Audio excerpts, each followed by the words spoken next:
ఇచ్చేసినటువంటి మీ అందరికీ మన ప్రభువును రక్షకుడు అయినటువంటి యేసుక్రీస్తు వారి నామంలో వందనాలు తెలియజేస్తా ఉన్నాను. ప్రార్థన చేసుకొని ఈనాటి లేఖనాల పరిశోధన తరగతిని ప్రారంభించుకుందాం. దయగల మా కన్న తండ్రి, మహోన్నతుడైన దేవ, సర్వాధికారి మీకు స్తోత్రములు తండ్రి. గడిచిన కాలం అంతా మమ్మల్ని అందరినీ క్షేమముగా కాచి కాపాడి మరొక దినాన మేమందరం ఇక్కడ చేరి విలువైనటువంటి మీ మాటలు మేమందరం కలిసి ధ్యానించుకునే గొప్ప అవకాశాన్ని మాకు ఇచ్చినందుకై స్తోత్రాలు తండ్రి. ఇదిగో మీ మాటలు కొన్ని సహోదరుల మధ్య నేను పంచుకోబోచుండగా నాయన తండ్రి, సమయోచితమైనటువంటి జ్ఞానాన్ని ఇవ్వండి. వింటున్నటువంటి మీ పిల్లలందరూ విని వాక్య ప్రకారం ప్రవర్తించే వారొకటకు కృప చూపించమని ఈ ప్రార్థన ప్రభు అయిన యేసుక్రీస్తు వారి నామమున ప్రార్థించి అడిగి వేడుకొనుచున్నాము తండ్రి, ఆమేన్.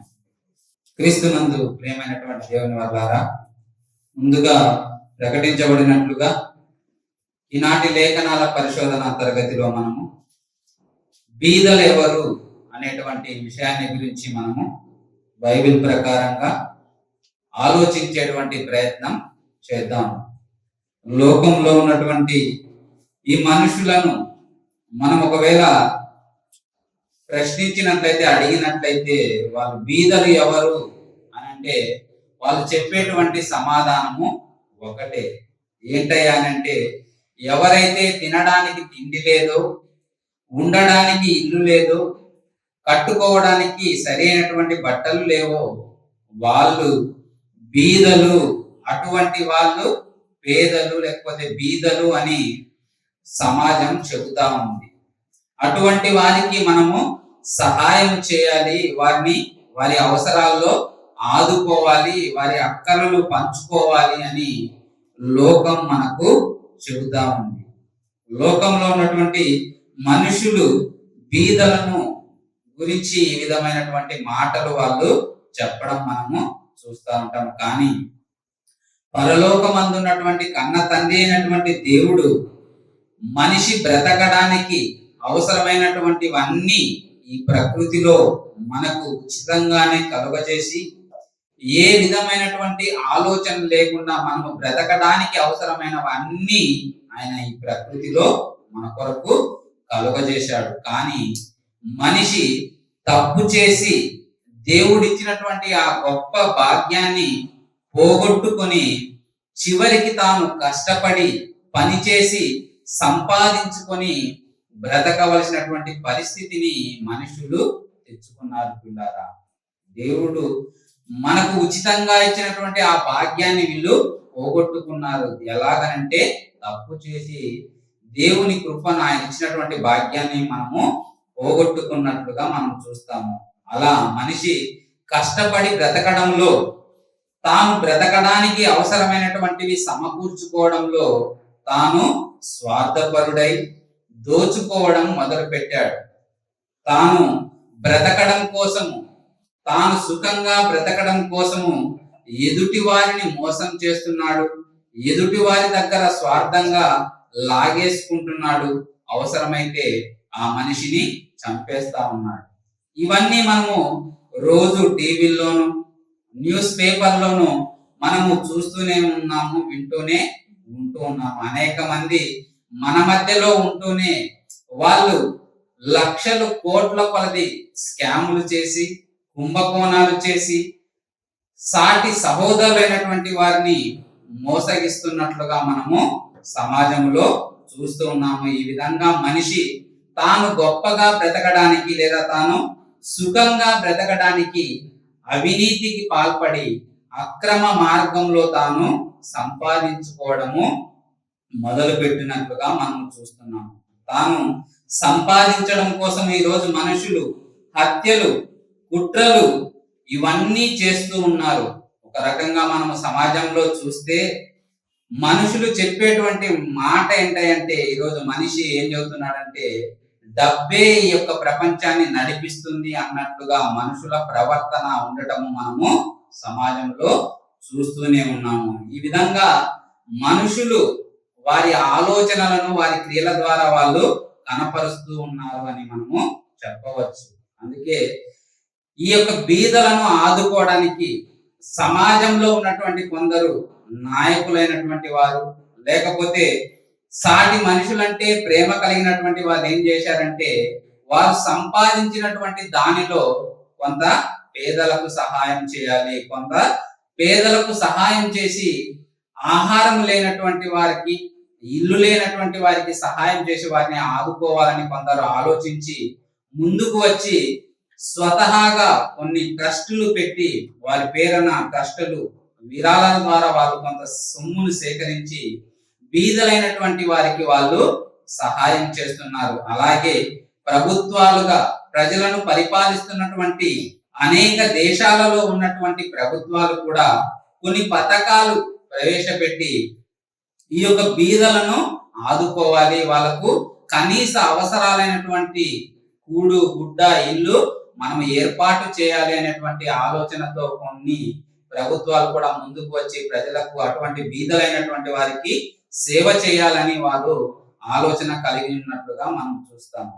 ఈ విధంగా సమాజంలో ఉన్నటువంటి మనుషుల ఆలోచనలు బీదలైనటువంటి వారి పట్ల ఈ విధంగా ఉన్నాయి అని మనము చెప్పవచ్చు. మరి దేవుని విషయంలోకి వస్తే మరి దేవుడు ఏం చెబుతా ఉన్నాడు? దేవుడు ఏం చెబుతా ఉన్నాడు? బీదలైనటువంటి వారి గురించి ఆయన ఏం చెబుతా ఉన్నాడు అనే విషయాన్ని మనం ఆలోచిస్తే వాస్తవానికి మన తలంపులు, మనుషుల యొక్క తలంపులు, దేవుని యొక్క తలంపులు వేరుగా ఉన్నట్లుగా దేవుడు చెబుతాడు. యెషయా గ్రంథంలో రాయబడినటువంటి మాటను మనం చూస్తే యెషయా గ్రంథము 55వ అధ్యాయము 8వ వచనంలో రాయబడినటువంటి మాట, నా తలంపులు మీ తలంపుల వంటివి కావు, మీ త్రోవలు నా త్రోవల వంటివి కావు అంటున్నాడు. అంటే మనుషుల యొక్క తలంపులు, వాళ్ళ ఆలోచనలు వేరు, దేవుని యొక్క ఆలోచనలు వేరు అన్నట్లుగా దేవుడు తన గ్రంథమైనటువంటి బైబిల్లో రాయించాడు పిల్లారా. మరి బీదలైనటువంటి వారి విషయంలో కూడా అదే విధమైనటువంటి వ్యత్యాసం ఉందా అని అంటే ఉంది.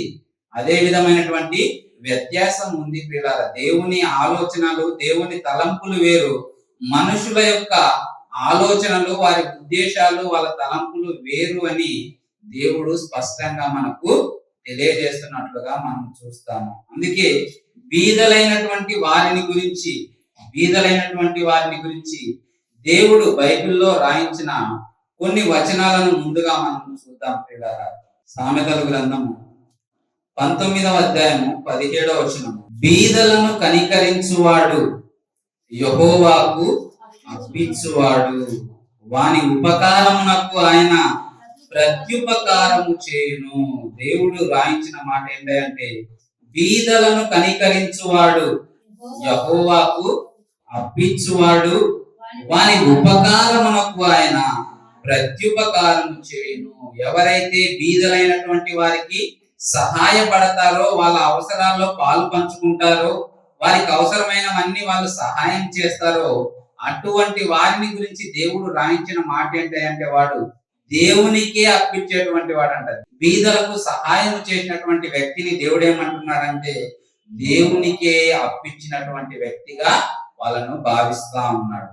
మరొక మాట మనం చూస్తే సామెతల గ్రంథంలోనే 22వ అధ్యాయము 9వ వచనంలో రాయబడినటువంటి మాట మనం చూస్తే, దయా దృష్టి గలవాడు తన ఆహారములో కొంత దరిద్రునికి ఇచ్చును, అట్టివాడు దీవెన నుండును. దయా దృష్టి గలవాడు, దయా కలిగినటువంటి వ్యక్తి తన ఆహారంలో, అంటే తనకున్న దానిలో నుండి ఏం చేస్తాడంట, కొంత దరిద్రునికి, తనకు ఎవరైతే ఆహారము, ఉండడానికి ఇల్లు, ధరించడానికి బట్టలు, ఇవి కనీస అవసరాలు లేనటువంటి వారికి సహాయం చేస్తారో అటువంటి వారు దీవెన నొందుతారు, వారు దీవించబడతారు అని దేవుడు రాయించినట్లుగా మనము చూస్తాము ప్రియులారా. ఈ విధంగా పై వచనాలను మనం ఒకవేళ ఆలోచిస్తే, దేవుడు బీదలకు సహాయం చేయమని చెబుతున్నాడు. అలా బీదలకు సహాయం చేసినటువంటి వారు దీవించబడతారు, వారు దేవునికే అర్పించినటువంటి వారు అవుతారు అని దేవుడు చెబుతా ఉన్నాడు. మరి ఇంతకు ఎవరు బీదలు ఎవరు, మనం ఎవరికి సహాయం చేయాలని ఆలోచిస్తే ముందుగా బీదలను గురించి దేవుడు ప్రారంభంలో తన పిల్లలైనటువంటి ఇశ్రాయేలీలతో ఆయన మాట్లాడుతూ ఉన్నటువంటి సందర్భంలో రాయించినటువంటి మాటను మనం ఒకసారి చూస్తే ద్వితీయోపదేశ కాండము 15వ అధ్యాయము 7వ వచనంలో నుండి కొన్ని మాటలను చూద్దాం. నీ దేవుడైన యెహోవా నీకిచ్చుచున్న దేశమందు నీ పురములలో ఎక్కడైనను నీ సహోదరులలో ఒక బీదవాడు ఉండిన ఎడల బీదవాడైన నీ సహోదరుని కరుణింపకుండా నీ హృదయమును కఠినపరచుకోకూడదు అని ఇశ్రాయేలీయులతో దేవుడు చెబుతా ఉన్నాడు. ఏమనంటే, నువ్వు ఉన్నటువంటి ప్రాంతంలో, నువ్వు నివసిస్తున్నటువంటి చోటులో నీ సహోదరులలో అంటే ఇశ్రాయేలీయులలో ఎవరైనా సరే బీదవానిగా ఉండినట్లయితే ఏం చేయమంటున్నాడు? బీదవాడైన నీ సహోదరుని కరుణింపకుండా నీ హృదయమును కఠినపరచుకొనకూడదు. నీ సహోదరునికి నువ్వు సహాయం చేయాలి. తర్వాత మాట చూస్తే, నీ చెయ్యి ముడుచుకొనక వాని కొరకు అవశ్యముగా చెయ్యి చాచి వాని అక్కర చొప్పున ఆ అక్కరకు చాలినంత అవశ్యముగా వానికి అప్పియవలను. నువ్వు చెయ్యి వెనుక తీయకుండా, నీ దగ్గర ఉన్నప్పుడు నీ సహోదరుడైనటువంటి వానికి సహాయం చేయకుండా నువ్వు వెనుక తీయకూడదు, నువ్వు వెనక్కి వెళ్ళకూడదు. నువ్వు ఖచ్చితంగా చెయ్యి చాచి నీ సహోదరునికి సహాయం చేయవలసిందే. విడుదల సంవత్సరమైన 7వ సంవత్సరము సమీపమైనదని చెడ్డ తలంపు నీ మనసులో పుట్టకయున్నట్లు జాగ్రత్త పడుము. బీదవాడైన నీ సహోదరుని ఎడల కటాక్షము చూపక నీవు వానికి ఏమీ ఇయ్యకపోయిన ఎడల వాడొకవేళ నిన్ను గూర్చి యెహోవాకు మొరపెట్టును, అది నీకు పాపమగును అంటున్నాడు. వానికి లేక తినడానికి లేనటువంటి వాళ్ళు, ఉండడానికి లేనటువంటి వాళ్ళు ఏం చేస్తారంటే ఎవరికి మొరపెడతారు? సాధారణంగా దేవుణ్ణే అడుగుతాం. తండ్రి, నాకు ఆహారం లేదు, నివసించడానికి ఇల్లు లేదు అని మనం దేవుణ్ణే వేడుకుంటాము, ఆయన్నే అడుగుతాం. కనుక మనము మన దగ్గర ఉండి మన సహోదరులకు ఒకవేళ సహాయం చేయకపోతే నీ పొరుగువాడైనటువంటి నీ సహోదరుడు ఏం చేస్తాడంటే నాకే మొరపెడతాడంటే దేవునికి అతను మొరపెడతాడు. కాబట్టి అది నీకు పాపమవును అంటున్నాడు. నీ గురించి ఒకవేళ అతను మొరపెడితే నీ దగ్గరుండి నీ సహోదరునికి నువ్వు సహాయం చేయకపోతే అది నీకేమవుతాది అంటున్నాడు? పాపం అవుతాది, నీకు పాపం అవుతాది అని దేవుడు రాయిస్తూ 10వ వచనంలో, నీవు నిశ్చయముగా వానికి ఇయ్యవలెను, వానికి ఇచ్చినందుకు మనస్సులో విచారపడకూడదు. ఇందువలన నీ దేవుడైన యెహోవా నీ కార్యములన్నిటిలోనూ నీవు చేయు ప్రయత్నములన్నిటిలోనూ నిన్ను ఆశీర్వదించును. నువ్వు ఈ విధంగా సహాయం చేస్తే, నీ విధంగా కటాక్షం చూపించి దయ చూపించి నీ సహోదరులను ఒకవేళ ఆదుకున్నట్లయితే నీ కార్యములన్నిటిలో, నీవు చేయు ప్రయత్నములన్నిటిలో నువ్వు ఆశీర్వదించబడతావు అని దేవుడు చెబుతూ 11వ వచనంలో మరొక మాట అంటారు. బీదలు దేశములో ఉండక మానరు. బీదలు దేశంలో, ఇదిగో ఇన్ని చేసినా సరే దేవుడు ఇటువంటి ఆలోచన కలిగి ఉండి తన పిల్లలైనటువంటి వారికి ఇన్ని మెలకువలు చెప్పినా కూడా చివరికి ఏమైతాదనంటే దేశములో బీదలు ఉండక మానరు అంటున్నాడు. అంటే దేశంలో ఎక్కడైనా సరే బీదలు ఖచ్చితంగా ఉంటారు. మనుషుల ఆలోచనల ప్రకారము తినడానికి తిండి లేక ఈరోజు ఆఫ్రికా కంట్రీస్ లో మనం చూస్తే నిజంగా అటువంటి పరిస్థితులే మనం చూస్తాము.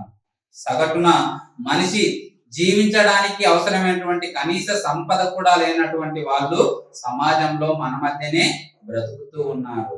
మరి అటువంటి వారికి ఈరోజు మరి సమాజము చాలా మంది దేవుని పేరిట చెప్పి ఇదిగో కనబడనటువంటి దేవుని దగ్గరకు వెళ్ళి మనిషి ఏం చేస్తారంటే ఈరోజు ఇదిగో దేవునికి నా యొక్క విరాళము 2 కోట్లు అంటాడు. ఎంత? 2 కోట్ల రూపాయలు దేవునికి విరాళం అంటాడు. కానీ అక్కడే తినడానికి తిండి లేక ఆ యొక్క రోడ్డు మీద పడుకున్నటువంటి ఆ ఆ సహోదరునికి 100 రూపాయలు 200 రూపాయలు కూడా సహాయము చేయడు. అటువంటి ఆలోచన కలిగినటువంటి మనుషులను మనం ఈరోజు సమాజంలో చూస్తానే ఉన్నాం. అంటే దేవుడు ఎన్ని చెప్పినా మనుషులు అవి గ్రహించకుండా, ఆలోచించకుండా చివరికి వాళ్ళ ఆలోచనల ప్రకారమే చేస్తారు. కాబట్టి దేశంలో బీదలు అనే వాళ్ళు ఉండే తీరుతారు అని దేవుడు స్పష్టంగా మనకు తెలియజేస్తా ఉన్నాడు పిల్లరా. మరి అయినప్పటికీ కొందరు సహాయం చేస్తా ఉంటారు. ఎందుకనంటే దేవుడు తన గ్రంథంలో రాయించినటువంటి మరొక మాట చూద్దాం. చాలా మంది క్రైస్తవులైనటువంటి వారు కూడా ఈరోజు ఇటువంటి వచనాలను చూసి కొంత ముందుకు వచ్చి సహాయం చేస్తారు. ఏ ఉద్దేశంతోనంటే దేవుడు రాయించాడు. సామెతల గ్రంథము 28వ అధ్యాయము 27వ వచనంలోని రాయబడినటువంటి మాట మనం చూస్తే, బీదలకు ఇచ్చువానికి లేమి కలుగదు అంటున్నాడు. దేవుడు ఏమంటున్నాడు? బీదలకు ఇచ్చేటువంటి వారికి లేమి అనగా పేదరికము, నీకు అటువంటి పరిస్థితి రాదు, కలగదు అని దేవుడు చెప్పాడు. కాబట్టి మనిషి ఏం చేస్తాడంటే, నేను సహాయం చేస్తే నాకు ఆ పరిస్థితి రాదు కాబట్టి నేను నా పొరుగు వానికి సహాయపడతాను అని మనుషులు అనుకుంటున్నారు. అలా మనుషులు ప్రజల ఎదుట కనబడాలని, మనుషుల దృష్టిలో గొప్పవారు కావాలని, లేకపోతే అందరిలో మన్ననలు పొందాలని మనుషులు పొరుగు వారికి లేకపోతే బీదలైనటువంటి వారికి సహాయం చేస్తున్నట్లుగా వాళ్ళు ఫోటోలకు పోజులు ఇచ్చే వాళ్ళు కొందరున్నారు. మనస్ఫూర్తిగా తన సహోదరుడు ఇబ్బందిలో ఉన్నాడు, అటువంటి వారికి సహాయం చేయాలని ఆలోచన కలిగి సహాయం చేసేటువంటి మరికొందరు కూడా ఉన్నారు పిల్లారా. కనుక దేవుడు తెలియజేసినట్లుగా మనము ఎంతగా ఈ విధంగా లోకంలో ఉన్నటువంటి మనుషుల పట్ల ఆలోచన చేసినా చివరికి బీదలు ఉండక మానరు అని దేవుడు తెలియజేశాడు. ఇంతకు మరి బీదలను గురించి, బీదలు ఎవరు అనే కదా మనం ఇప్పుడు పాఠంలో నేర్చుకోబోతున్నాము. ఎవరు అనేటువంటి విషయాన్ని యేసుక్రీస్తు వారు మాట్లాడుతూ ఆయన చెప్పినటువంటి మరొక సందర్భాన్ని గురించి మనం ఆలోచిస్తే, బాప్తిస్మం ఇచ్చేటువంటి యోహాను గారు చెరసాలలో ఉండి తన శిష్యులను యేసుక్రీస్తు వారి దగ్గరకు పంపిస్తాడు. ఆయన దగ్గరకు పంపించి ఆయన శిష్యులను యేసుక్రీస్తు వారిని అడగమంటాడు. ఏమనంటే, ఇదిగో మీరు మెస్సయ్యేనా, లేకపోతే మరొక వాని కొరకు మేము ఎదురు చూడాలా? నీవు రక్షకుడివేనా, లేకపోతే మరొక వాని కొరకు మేము ఎదురు చూడాలని యేసుక్రీస్తు వారు దేవుని మాటలను ప్రకటిస్తూ ఉన్నటువంటి ఆ సమయంలో ఆయన చెరసాలలో ఉండి బాప్తిస్మం ఇచ్చే యోహాను తన శిష్యులను యేసుక్రీస్తు వారి దగ్గరకు పంపించి ఈ విషయం కనుక్కొని రమ్మని వారిని పంపుతారు. వచ్చినటువంటి వారు యేసుక్రీస్తు వారిని ఏమని ప్రశ్నించారు, యేసుక్రీస్తు వారు ఏమని సమాధానం ఇచ్చారు అని మనము లేఖనాలలో పరిశీలించినట్లయితే, మత్తయి సువార్త 11వ అధ్యాయం ప్రారంభం నుండి చూస్తే, యేసు తన 12 మంది శిష్యులకు ఆజ్ఞాపించుట చాలించిన తర్వాత వారి పట్టణములలో బోధించుటకును ప్రకటించుటకును అక్కడ నుండి వెళ్ళిపోయాను. క్రీస్తు చేయుచున్న కార్యములను గూర్చి యోహాను చెరసాలలో విని, రాబోవు వాడవు నీవేనా, మేము మరి ఒకని కొరకు కనిపెట్టవలెనా అని ఆయనను అడుగుటకు తన శిష్యులను పంపెను. యేసు వారిని చూచి, మీరు వెళ్ళి విన్న వాటిని కన్న వాటిని యోహానుకు తెలుపుడి. మీరు ఏమైతే వింటున్నారో, ఏమైతే చూస్తున్నారో ఆ విషయాలన్నీ మీరు వెళ్ళి యోహానుతో చెప్పండి అని చెబుతూ ఆయన అంటున్నారు.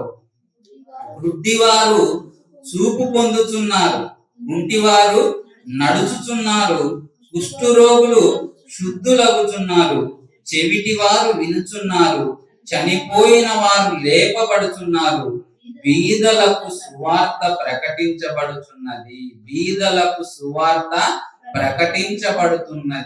అని యేసుక్రీస్తు వారు మాట్లాడినట్టుగా మనం చదువుకుంటాము. అదేంటి విచిత్రంగా ఇప్పుడు మనం చూస్తే, గుడ్డివారు ఎవరైతే చూపు లేదో వాళ్ళకి ఏం కావాలి?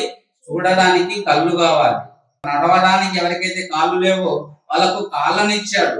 ఎవరైతే రోగాలతో బాధపడుతున్నారో వాళ్ళకు రోగాన్ని తీసేశారు. చివరికి చనిపోయినటువంటి వారిని తిరిగి బ్రతికించినటువంటి యేసుక్రీస్తు వారు మరి బీదలైనటువంటి వారికి ఏం కావాలి?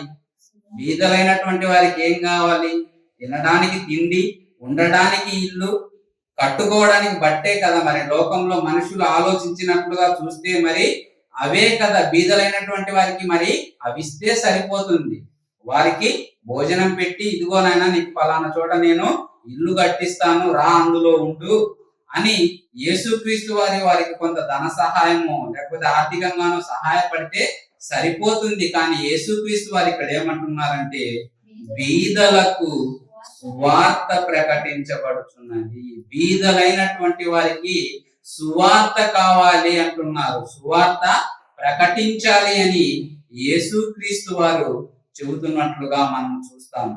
లోకంలో ఉన్నటువంటి మనుషుల వలె వీళ్ళు బీదలైనటువంటి వారిని గురించి కాదు. ఎందుకనంటే యేసుక్రీస్తు వారు సువార్త ప్రకటిస్తూ ఉన్నటువంటి సమయంలో అనేక మంది ప్రజలు ఆయనను వెంబడించినట్లుగా, ఆయనతో వెళ్ళినట్లుగా మనం చూస్తాము. అలా వెళ్ళినటువంటి అనేక మంది ప్రజలను చూసి ఆయన ఒకానొక సందర్భంలో అంటారు ఏమనంటే, ఆయనను అనేక మంది ఎందుకు వెంబడించారంటే ఆయన వారికి ఏ కష్టం లేకుండా సమయానికి భోజనం పెడుతున్నారు, రోగాలు వస్తే ఫ్రీగా ఆయన ఉచితంగానే స్వస్థపరుస్తున్నారు. కనుక జనులు, ఈ ప్రజలు ఏం చేశారంటే ఆయన దగ్గరకు వెళ్తే చాలు మాకు ఫ్రీ ఫుడ్, ఫ్రీ మెడిసిన్ అన్నట్లుగా ఆయనను వెంబడిస్తూ ఉన్నటువంటి సమయంలో మరి యేసుక్రీస్తు వారికి తెలియదా అందులో ఉన్నటువంటి వారిలో బీదలైనటువంటి వారు ఉన్నారు అని ఆయనకు తెలియదా అని అంటే తెలుసు కదా.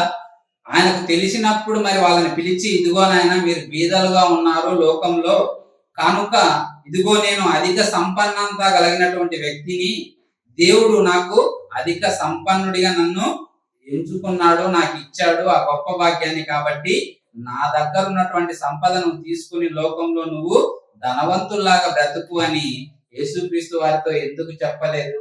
వారితో ఎందుకు ఆ విధంగా చెప్పలేదో మనం ఒకసారి ఆలోచించాలి. అంటే బీదలైనటువంటి వారి గురించి యేసుక్రీస్తు వారు వాళ్ళకి సువార్త కావాలి అని చెబుతున్నది లోకంలో తినడానికి తిండి లేక ఉన్నటువంటి వారిని గురించి కాదు అని మనకు అర్థమవుతుంది. అటువంటి వారికి ఆయన అవసరమైతే సహాయం చేస్తున్నారు, ఆయన భోజనం పెడుతున్నాడు, వాళ్లకు దేవుని మాటలను వినిపిస్తున్నారు. కనుక అటువంటి వారిని గురించి కాదు అని మనకు అర్థమవుతా ఉంది. అందుకే ఆయన మార్కు సువార్తలో చూస్తే ఆయన ఇంకా ఏం చెబుతా ఉన్నాడు శిష్యులతో. మనము మార్కు సువార్త 1వ అధ్యాయము 32వ వచనంలో జరిగిన ఒక సంఘటనను మనం చూసి ముందుకు వెళదాం ప్రియులారా.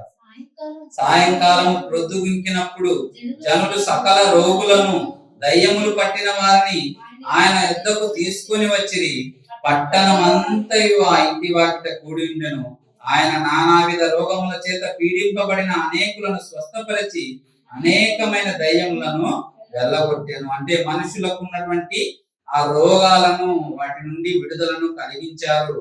వారి అవసరాలు తీర్చినటువంటి ఆయన మరలా 35వ వచనంలో చూస్తే మనము ఆయన ఏం చెబుతున్నారో, ఆయన ఏం చేశారో అనేది మనం చూస్తే 35వ వచనంలో ఆయన పెందల కడిని లేచి ఇంకను చాలా చీకటి ఉండగానే బయలుదేరి అరణ్య ప్రదేశంకు వెళ్లి అక్కడ ప్రార్థన చేయుచుండెను.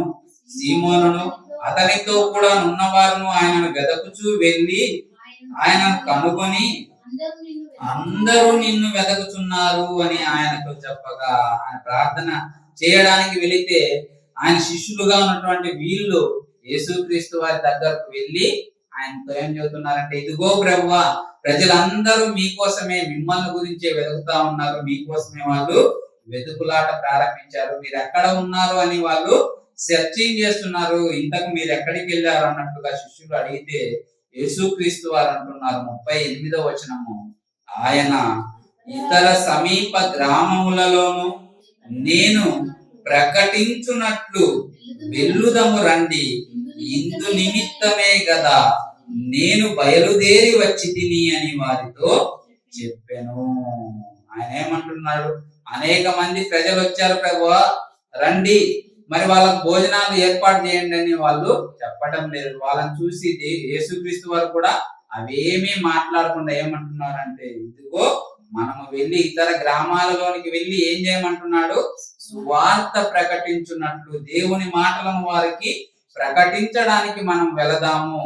అందు నిమిత్తమే కదా నేను వచ్చేశాను, అందుకోసమే కదా నేను వచ్చాను అని యేసుక్రీస్తు వారు పలికినట్లుగా మనం చూస్తాం ప్రియులారా. అంటే యేసుక్రీస్తు వారు వచ్చి చేసింది ఏంటంటే బీదలకు సహాయం కాదు, బీదలైనటువంటి వారికి ఏం చేస్తున్నారు, సువార్త ప్రకటిస్తున్నారు, వాళ్ళకు దేవుని మాటలను వినిపిస్తున్నట్లుగా మనం చూస్తాం ప్రియులారా. అందుకే యేసుక్రీస్తు వారు ఈ భూలోకానికి రాకముందే యేసుక్రీస్తు వారిని గురించి రాయబడినటువంటి మాట ప్రవక్త అయినటువంటి యెషయా గారి ద్వారా దేవుడు రాయించినటువంటి మాట మనం ఒకసారి చూస్తే యెషయా గ్రంథము 61వ అధ్యాయము 1వ వచనం చూస్తే, ప్రభువగు యెహోవా ఆత్మ నా మీదికి వచ్చి ఉన్నది, దీనులకు సువర్తమానము ప్రకటించుటకు యెహోవా నన్ను అభిషేకించెను, నలిగిన హృదయము గల వారిని దృఢపరచుటకును, చెరలో ఉన్న వారికి విడుదలను, బంధింపబడిన వారికి విముక్తిని ప్రకటించుటకును. దేవుడు నన్ను అభిషేకించాడు, నన్ను పంపుతున్నాడు. దేని నిమిత్తం అనంటే దీనులైనటువంటి వారికి సువర్తమానము, దీనులైనటువంటి వారికి, బీదలైనటువంటి వారికి మంచి మాటలు, దేవుని గురించినటువంటి మంచి మాటలు వారికి తెలియజేసి వారిని దేవుని చెంతకు నడిపించేటువంటి అనేక సంగతులను ఆయన తెలియజేయడానికి వచ్చినట్లుగా ముందుగానే ప్రవక్త ద్వారా దేవుడు రాయించినట్లుగా మనం చూస్తాం పిల్లలు. అంటే యేసుక్రీస్తు వారు వచ్చింది దేనికోసం అని అంటే బీదలకు సువార్త ప్రకటించడానికి. అంటే దేవుని మాటలు తెలియక, వాస్తవాలు గ్రహించక, దేవుణ్ణి అర్థం చేసుకోలేక ఉన్నటువంటి ఈ మానవాళికి దేవుని గురించి మరుగు చేయబడినటువంటి అనేక సంగతులను వీరికి తెలియజేసి వీరిని దేవుని చెంతకు నడిపించాలి అనేటువంటి ఉద్దేశంతో యేసుక్రీస్తు వారు వచ్చినట్లుగా మనం చూస్తాం. అందుకే ఆయన అంటారు,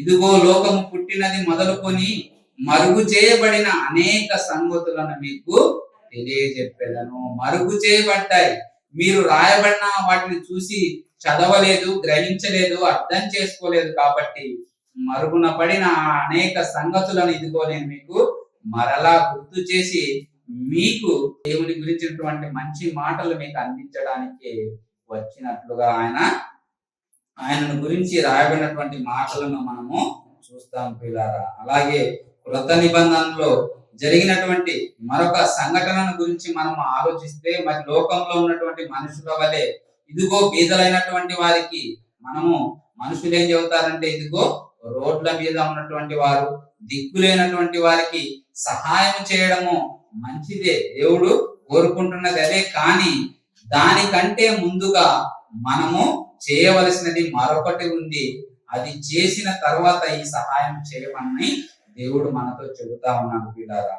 కృత నిబంధనలో అపోస్తుల మధ్య జరిగినటువంటి మరొక సంఘటనను మనం ఒకసారి చూస్తే, అపోస్తుల కార్యములు 6వ అధ్యాయం 2వ వచనంలో నుండి మనం చూస్తే, అప్పుడు 12 అపోస్తులు తమ యొద్దకు శిష్యుల సమూహమును పిలిచి, మేము దేవుని వాక్యము బోధించుట మాని ఆహారము పంచిపెట్టుట యుక్తము కాదు. మేము దేవుని వాక్యము బోధించుట మాని అంటే ముందు చేయవలసింది ఏంది, దేవుని వాక్యమును బోధించాలి, దేవుని మాటలను వాళ్ళకు తెలియజేశాలి, దేవుని గురించినటువంటి అనేక సంగతులు వాళ్ళకు చెప్పి వాళ్ళను దేవుని వైపు నడిపించాలి. అలా కాకుండా దేవుని వాక్యము బోధించుట మాని ఆహారము పంచిపెట్టుట యుక్తము కాదు. ఆహారం పంచడం కోసమే మేము ఉండడం అనేది మంచిది కాదు, అది తెలివైనటువంటి పని కాదు, దేవుడు కోరుకున్నది ఇది కాదు అన్నట్లుగా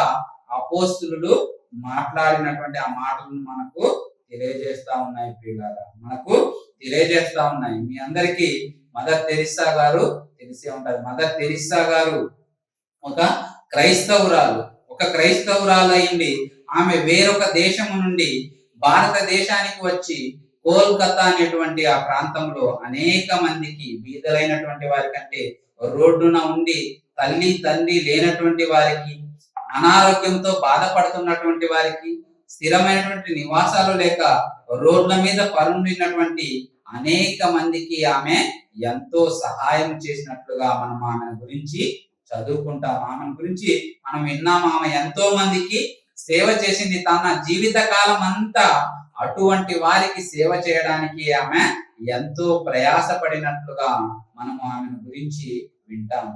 ఆమె సహాయం చేసింది మంచిదే, కానీ దానికంటే ముందుగా చేయవలసినటువంటిది ఏంటో దేవుడు బైబిల్లో రాయించాడు. ముందుగా దేవుని మాటలు వారికి వినిపించి, బోధించి, వారికి తెలియజేసి వారిని దేవుని వైపు నడిపించాలి. లేకపోతే వాళ్ళకు వచ్చేటువంటి ఉపయోగం ఏమీ లేదు. ఉదాహరణకు మనం చూస్తే, ఒక వ్యక్తికి ధనం ఉందనుకోండి, ఒక ధనవంతుడే ఉన్నాడు, అతని దగ్గర కొన్ని కోట్ల ఆస్తి ఉంది. కొన్ని కోట్ల ఆస్తితో అతను ఒక 100 మందిని ఒక 100 సంవత్సరాలు పోషించగలడు అని అనుకుందాం. అతని దగ్గర ఉన్నటువంటి ఆస్తితో ఒక 100 మంది బీదలైనటువంటి వారిని వారి జీవిత కాలం అంతా పోషించగలడు అని అనుకుందాం. అతని దగ్గర ఉన్నదాంతో పోషించగలడు. కానీ ఆ 100 సంవత్సరాలు వారు పోషించిన తర్వాత వాళ్ళు చనిపోయారు. వాళ్ళు చనిపోయిన తర్వాత దేవుని గురించి తెలుసుకోలేదు, దేవుని గురించినటువంటి కార్యాలు చేయలేదు, వారి గురించి ఆలోచించి వాళ్ళు బ్రతికారు. చివరికి అటువంటి వాళ్ళు ఏమవుతారు అనే విషయాన్ని దేవుడు బైబిల్లో రాయించాడు. వాళ్ళు చివరికి నరకానికి వెళ్ళారు. అప్పుడు ఈ ధనవంతుడు ఆ 100 మందికి చేసినటువంటి సహాయము శారీరకంగా ఏ విధమైనటువంటి ఉపయోగాన్ని, ప్రయోజనాన్ని ఇస్తుందానంటే ఏ విధమైనటువంటి ప్రయోజనం లేదు. వాళ్ళకు ఎంత 100 సంవత్సరాలు ఆ 100 మందిని పోషించినా వారికి వచ్చినటువంటి ప్రయోజనము ఏమీ లేదు. చివరికి వాళ్ళు నరకానికి వెళ్ళిపోయారు. అదే మనం బైబిల్లో లాజరు ధనవంతుడు గురించినటువంటి సంఘటనలో చదువుకుంటాం. లాజరు తినడానికి తిండి లేకపోయినా, కట్టుకోవడానికి బట్ట లేకపోయినా, లోకంలో ఒక బీదవాడుగా బ్రతికిన, దేవుని గురించి తెలుసుకున్నాడు, దేవుని గురించి ఆలోచించాడు, దేవుని కొరకే బ్రతికాడు. కాబట్టి లోకంలో అతడు బీదవాడుగా బ్రతికిన, అంటే రోగం చేత బాధింపబడిన, చనిపోయిన తర్వాత అతనికి ఏం దక్కినట్లుగా మనం చూస్తాము? నిత్య జీవాన్ని. అతడు నిత్య జీవాన్ని పరదేశకు వెళ్ళినట్లుగా మనము చూస్తాము. కానీ ధనవంతుడు లోకంలో తన గురించి సుఖముగా బ్రతికినటువంటి అతడు నిత్య నరకానికి వెళ్ళినట్లుగా మనం చదువుకుంటాం పిల్లారా. కనుక మనం శారీరకంగా ఒక మనిషికి మనం ఎంత సహాయం చేసినా, ఎంత మేలు చేసినా దాని వలన అతనికి వచ్చేటువంటి ప్రయోజనం ఏముండదు. నువ్వు అతని ఆత్మను గురించి ఆలోచించి ఆ ఆత్మ రక్షించబడేటువంటి మాటలు, సహాయం నువ్వు మొదట అతనికి చేయాలి.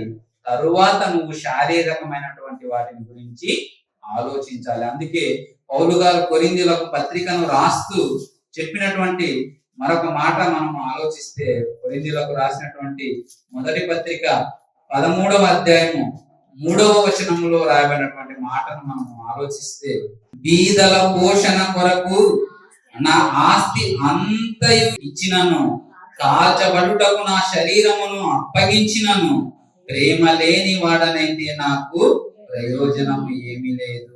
బీదల పోషణ కొరకు నా ఆస్తిని అంతా ఇచ్చిందంట. ధనవంతుడు ఒకవేళ ఇచ్చాడు అనుకోండి, ఆస్తి అంతా ఇచ్చి చివరికి కాల్చబడుటకు తన శరీరాన్ని నువ్వు అప్పగించిన, ఆ ఆత్మను రక్షించేటువంటి మాటలు వారికి అందగివ్వకపోతే నీవు అతనికి చేసిన సహాయము వ్యర్థమే, అది నిష్ప్రయోజనమే. దానివల్ల వచ్చేటువంటి ప్రయోజనము ఏమీ లేదు అన్నట్లుగా లేఖనాలు మనకు తెలియజేస్తా ఉన్నాయి ప్రియులారా. కనుక లోకములో బీదలైనటువంటి వారికి అనగా డబ్బు సహాయం చేయడము, భోజనం అందించడము, లేకపోతే ఇల్లు కట్టించడము అనే దానికంటే ముందుగా వాళ్ళకు దేవుని వాక్యము అందించాలి. అందుకే యేసుక్రీస్తు వారు అంటున్నారు, దేవుని మాటలు అందనటువంటి వీరు బీదలు. ఇటువంటి బీదలకు ముందేం కావాలి?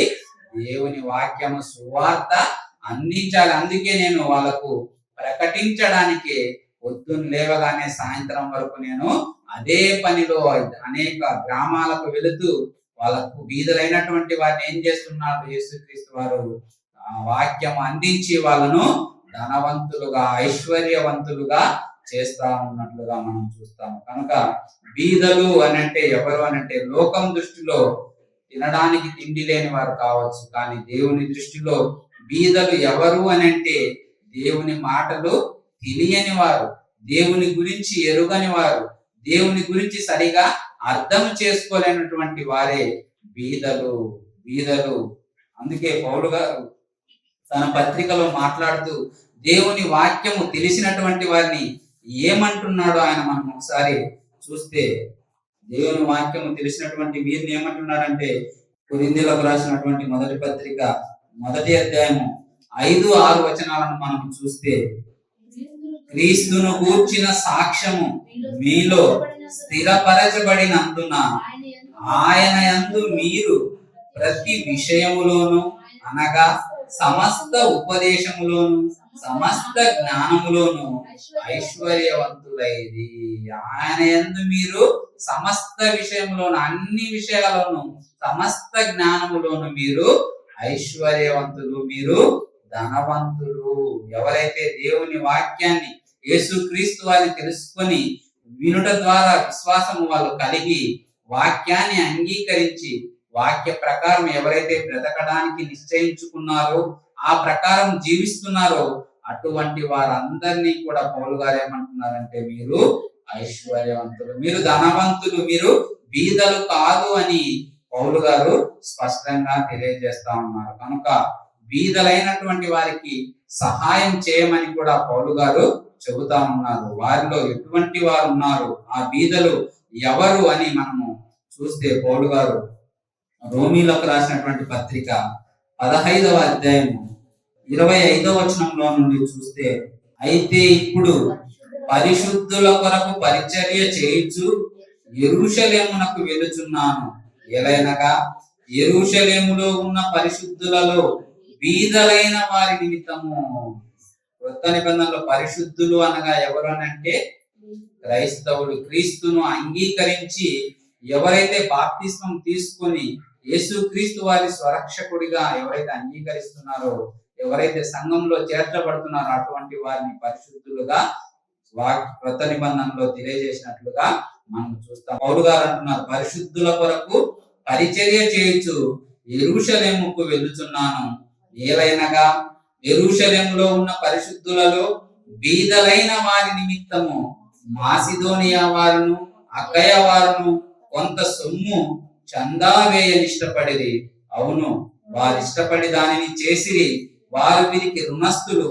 ఎత్తనగా అన్యజనులు వీరి ఆత్మ సంబంధమైన విషయములలో పాలివారై ఉన్నారు గనుక శరీర సంబంధమైన విషయంలో వీరికి సహాయం చేయ బద్ధులై ఉన్నారు.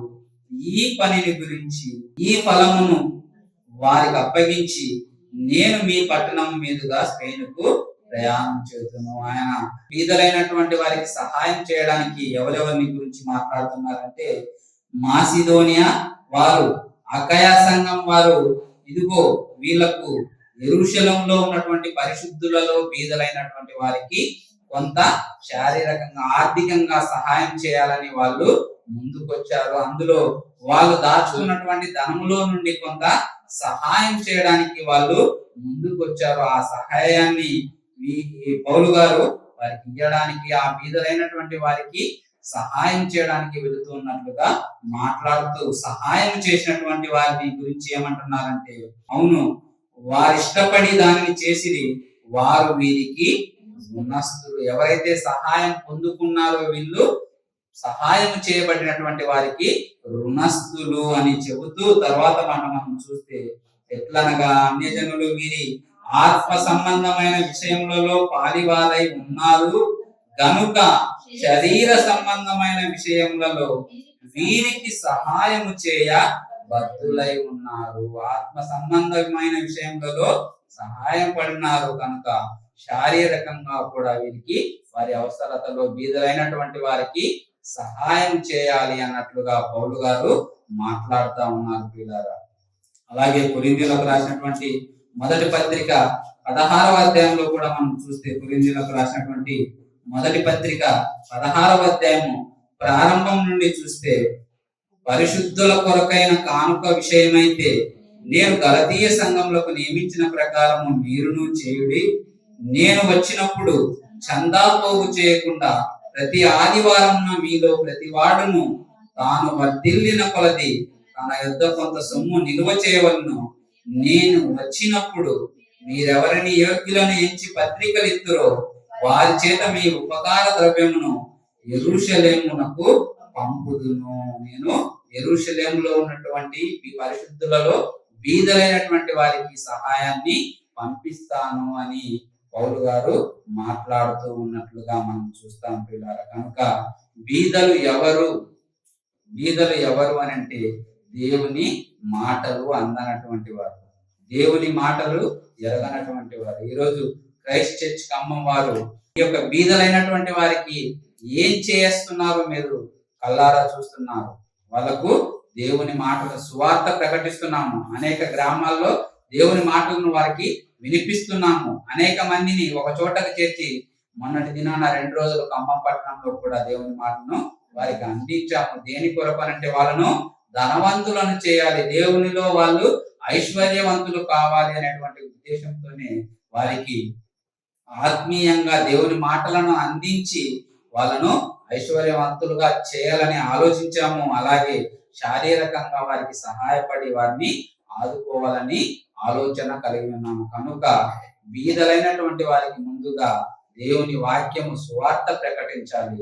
తరువాత వారికి శారీరకంగా అవసరమైన అక్కర్లో మనము పాలు పంచుకొని సహోదరునిగా మనము వారిని ప్రేమించి వారి అవసరాలు తీర్చేటువంటి వారిగా మనము ఉండాలని మీకు తెలియజేస్తూ ఈ నా మాటలు ఇంతటితో ముగిస్తున్నాము. చివరిగా ప్రార్థన చేసుకొని ఇక తరగతిని ముగించుకుందాం.